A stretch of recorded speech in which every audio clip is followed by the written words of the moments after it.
live a Christian life in this very day and age? This is part 3 of that very simple discussions. Better yet, how do you live a happier and more meaningful life experience? How are you going to have that? In the last 2 episodes, the first episode, I introducing you to the concept of how to, and then I introduce you just a simple background of the entire episode that you're going to hear here.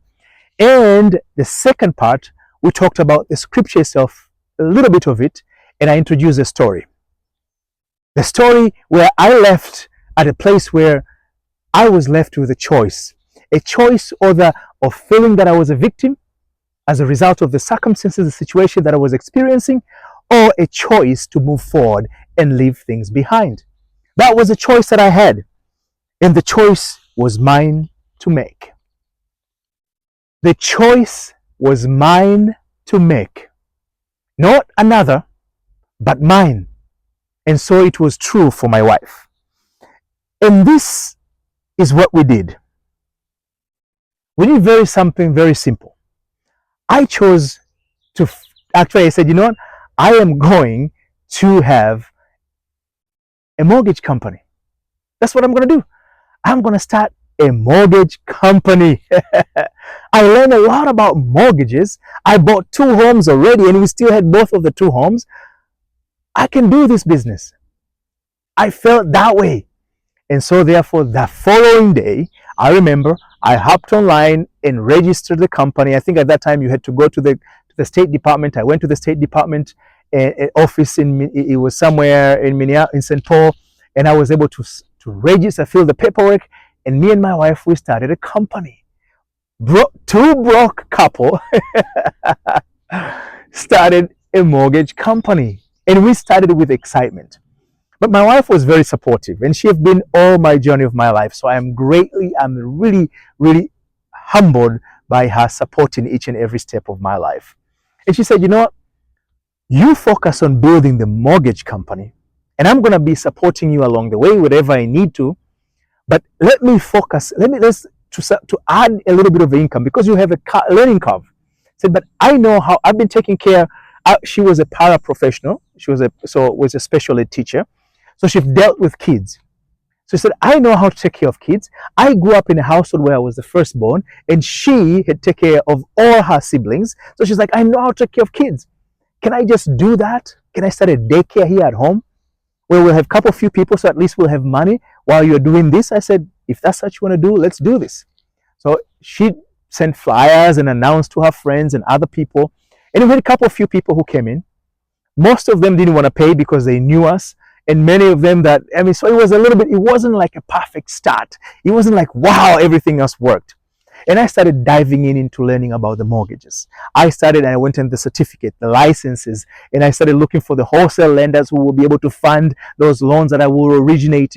And anyway, it's a language that probably you might not understand, but I went through the entire process. Maybe for the first month, I was diving in. I will wake up at 5 a.m., get ready. I had this discipline. I wake up in the morning as if I was going to work. And you're going to hear later why is the importance of those steps. I didn't know anything, but I was just committed. So I wake up at 5:30, get ready, as if I'm going to work. And I would dress up for it. The office we had, it was in the basement. There was a bedroom there that we turned into an office. So I would go in the basement, and I had bought a desk, computers and everything else, and printer. So I would go there and start working. And I would be down in that basement, not going around, not doing anything else, studying and understanding the process all the way until around 6 p.m. Sometimes I will go out to 8. She'll come and tell me, get out, get your butt off here. Let's go back in the house. Let's go back up into the house because dinner is ready. And she would bring me lunch and all for breakfast. She was like, here's breakfast, because I know you're going to forget to eat breakfast. So she was taking good care of me, and I really appreciate for that. But that became a process. In that process, while I was doing that, we were continuously broke, and I found a way to sustain us here and there. There was something called Secret Shoppers. I don't know if it's still existing to this day, but I signed up for Secret Shopper. And what I did with the Secret Shopper, I got a deal. I would buy pizza. It was a Pizza Hut, I believe. I think Domino. My job was to buy Domino and then take picture of the crust when I bring it home, and then I upload the pictures to their website that they want me to upload. And once I upload it, they will reimburse the money I spend, plus they will add, I think it was $2 or $3 for doing the work. It wasn't the $2 that matters, it's the free pizza we had. And we had our firstborn son, and guess what? He thought we were in a pizza cafe, in a pizza castle, because we were eating pizza almost every night. They were free. And that's how I was able to support. And sometimes we have pizza for lunch. So we didn't spend a lot of money in groceries.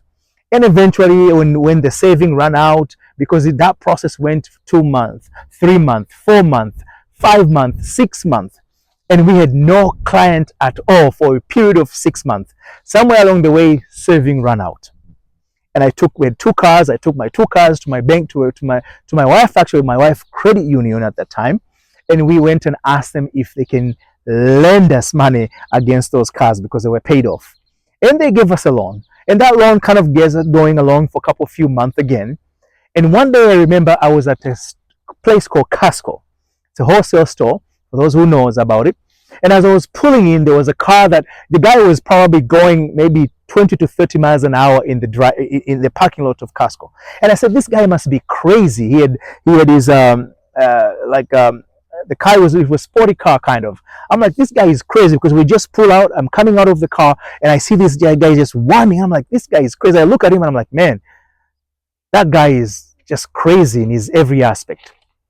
But anyway, long story short, we're in the store and I see the guy from the distance. And I'm like, in my mind, I'm like, that's a crazy guy. But as we're kind of going through aisles, my wife, hearing a person speaking, my wife, her parents are from Haiti and she speaks Creole, and she's born in Haiti as well. So she speaks Creole, which is the language they speak. And she hears this man. She's like, who is speaking Creole? I haven't seen a person who speaks Creole apart from my relatives in Minnesota, and especially in the area, the side of the suburbs we're in.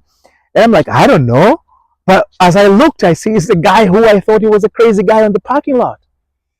And the guy comes up, and my wife, she greeted him in Creole, and the guy was just excited. We learned later that the guy just moved from Miami. He just moved to Minnesota, him and his fiance, and they were in the process of buying a house. Actually, they were already approved for a loan. And when my wife introduced him, said, "Oh, my husband does loans," the guy said, "Guess what? You are my loan officer." I said, "I thought you said you already have a loan officer." He said, "Nope, you are my loan officer. Tomorrow, tell me what you want. I'll give it to you so you can do this loan for me." And he became our good friend as well as our first customer. And from that customer, the floodgates of heaven opened. We were flooded with customers after customers after customers after customers. We just were overwhelmed. Eventually, the traffic became so much at the house. I had to move the business from the house all the way to an office. I started with one single office. It became two offices, 3 offices, 4 offices, to a point where I almost had half of the one wing of the floor of that building. The business grew so fast over the years. But it was based on a single decision I made. I was left with a choice to feel as a victim, and I had the right to feel that way because something unpleasant had happened to me. I had all the right to feel as a victim because truly something happened. It should not have happened, but it did happen. Or I had a choice to embrace that which was deep within me, that was burning for a freedom. I had a burning desire to do more than what I was doing before that experience came to light. Today, no matter how difficult things might seem, no matter how injustice you have experienced, no matter what has happened to you, the choice is still yours. And it goes us back to that very simple principles of the scriptures, which says, choose life. Do you know that because I made that choice, I had a privilege of living a life of beauty and luxury.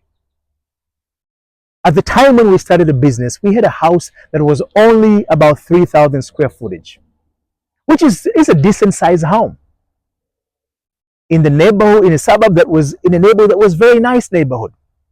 But then I moved from that neighborhood to even a more suburb, a more luxurious suburbs or upper hand suburb.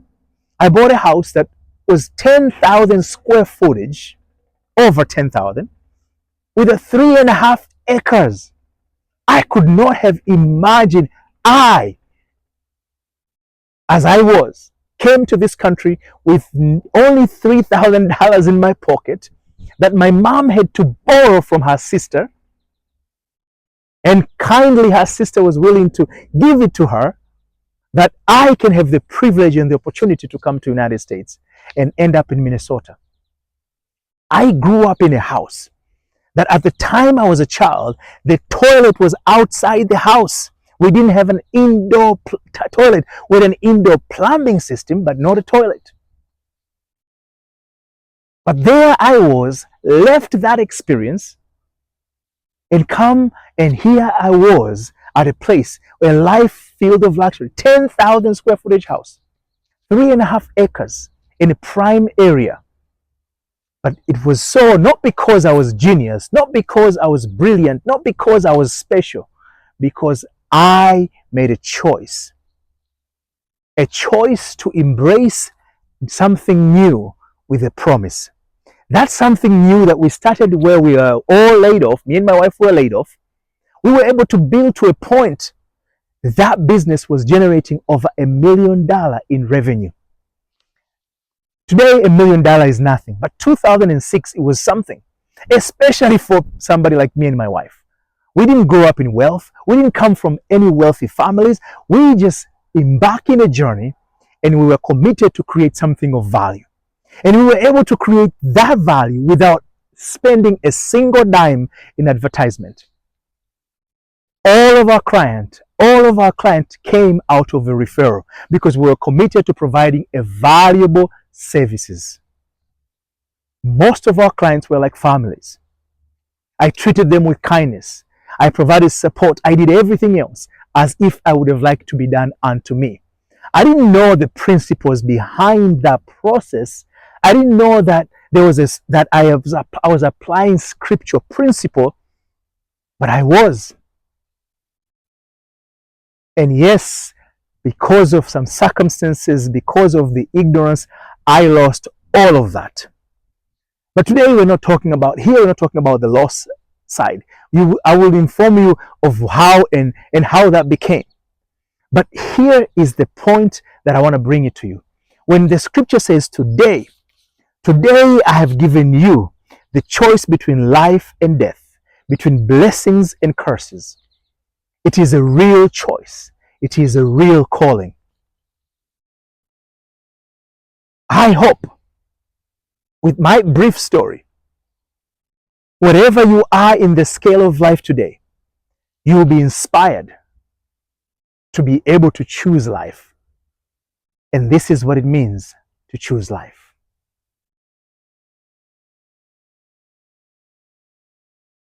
But before I jump into that, I'm going to end this part so that I give you something to digest, something to think, something to ponder upon.